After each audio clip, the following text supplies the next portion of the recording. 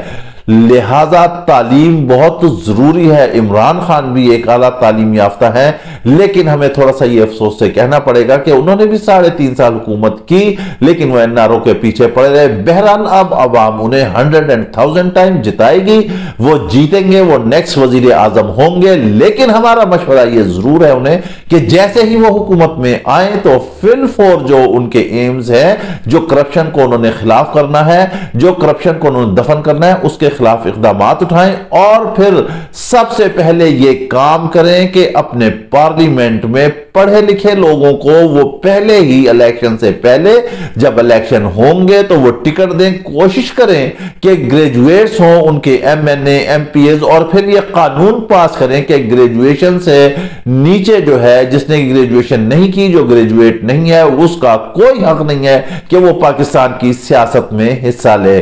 Graduate کا کم از کم کچھ تو ویژن ہوگا، کچھ تو پتا ہوگا۔ یہاں جس کی وزارت ہے وہ متعلقہ وزیر ہی نہیں ہوتا، جو وزیر تعلیم ہے اس کے متعلقہ تعلیم سے کوئی تجربہ ہی نہیں ہوتا، کوئی اسے پتہ ہی نہیں ہوتا۔ بچے سارے سال رلتے رہتے ہیں، انہیں کتابیں نہیں ملتی، انہیں کورس ملتی، انہیں نصاب نہیں ملتا، والدین علیحدہ خوار ہوتے ہیں، اور ہم مستقبل کو کیوں تباہ کر رہے ہیں؟ خدا را ہماری آپ سے ریکویسٹ ہے کہ مل بیٹھیں اور مسائل کو حل کریں۔ اس کے ساتھ ہی آپ ہمیں اجازت دیجیے، اپنا خیال رکھیے گا، اللہ حافظ۔